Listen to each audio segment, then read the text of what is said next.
What's up, everybody? I'm Spencer. And I'm Cory. We have some really cool currency to show you guys today.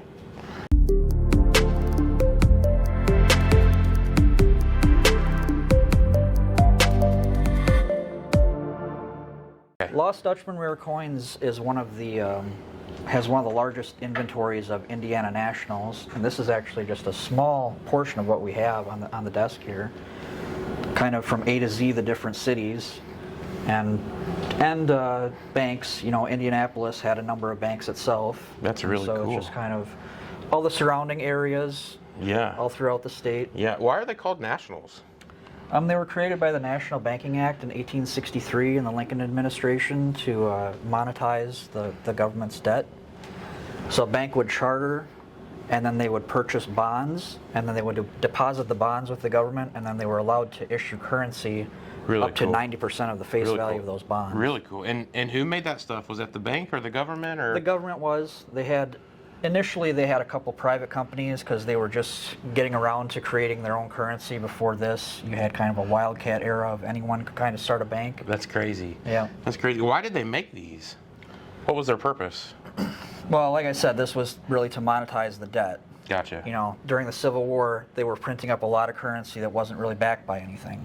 The Confederacy was doing the same thing, but with the Union, they decided to have them purchase the bonds. Therefore, essentially, you're purchasing that debt and then issuing legal tender currency with that. Interesting. Now, was this a thing that like every bank made, or? No, you had to be in good standing. You had to have a official charter. You see the charter numbers here, and this is.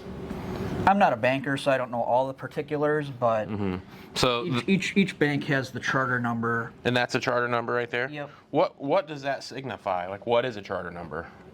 I believe it's just an accounting of the different banks. There were roughly 14,000 different banks across the nation that issued nationals between 1863 and 1935 when the program ended. Now, is something like this expensive?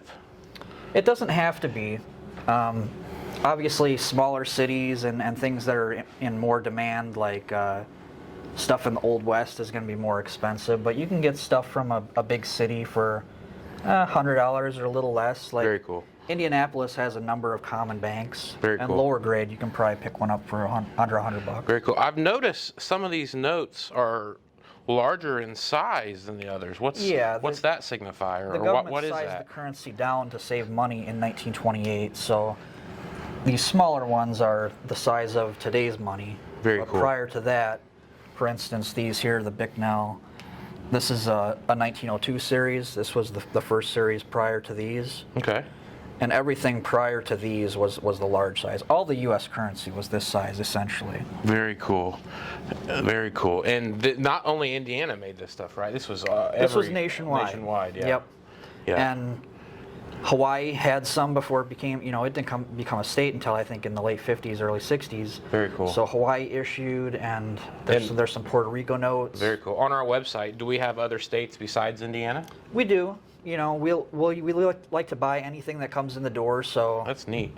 We'll pay up on Indiana, but other stuff comes in, and if we think it makes sense to buy it, we'll buy it. I've noticed seeing a bunch of these actually living in Indiana. There's towns that I didn't even know existed. Yeah, that's really it's kind of a little bit of a geography lesson, really. Absolutely. You see a town, you go, I've never even heard of that. No. You go online, go, oh yeah, this is a little town of 500. It's a town. I've lived here my whole entire life, and there's towns that I've never even heard of, and it just blows my mind.